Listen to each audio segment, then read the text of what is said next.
সালামু আলাইকুম এভরিওয়ান, আশা করি সবাই ভালো আছেন। আপনাদের দোয়া এবং ভালোবাসায় আমরা অনেক ভালো আছি। আজকে রান্না করব হচ্ছে টমেটো দিয়ে কই মাছের ঝোল। আর এই তরকারিটা কিন্তু খেতে খুবই মজা হয়। আর ভিডিওটি শুরু করার আগে সবাই প্লিজ একটি লাইক, কমেন্ট এবং সাবস্ক্রাইব দিয়ে যাবেন। আপনাদের একটি লাইক, কমেন্ট, সাবস্ক্রাইব আমাকে নতুন আরও একটি ভিডিও বানাতে উৎসাহ করে। তো এই রান্না করার জন্য কই মাছটাকে প্রথমে ভেজে নিতে হবে। আপনারা ভেজে খেতে পারেন বা কাঁচাও রান্না করতে পারেন। এগুলো কিন্তু দেশি ছোট ছোট কই মাছ, আর দেশি কই মাছ কিন্তু এমনিতেই খুবই মজা হয়। তো কই মাছগুলো আমি ভাজা শেষে উঠিয়ে নিয়েছি। এখন রান্না করব যেহেতু, তার জন্য একটা কড়াইয়ে পরিমাণ মতো পেঁয়াজ কুচি দিয়েছি। আমি কোনো কিছুই মাপ মতো দিচ্ছি না, তোমরা তোমাদের টেস্ট অনুযায়ী, স্বাদ অনুযায়ী মাপ মতো দিবে। তারপর হলুদের গুঁড়ো, লবণ, মরিচের গুঁড়ো দিয়েছি।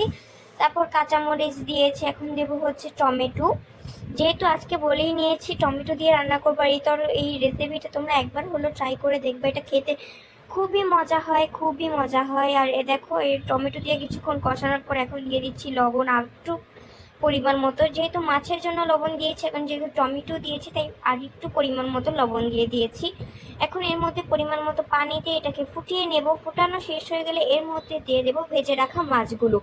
এই ভেজে রাখা মাছগুলোর কালার কত একটা সুন্দর আসছে। আর এই ছোটো ছোটো কই মাছগুলো খেতে কিন্তু খুবই মজা হয়। এগুলো শুধু ভুনা করে খেলেও ভালো লাগে, দেশি কই যেভাবে ইচ্ছে সেভাবে রান্না করে খেলেই ভালো লাগে।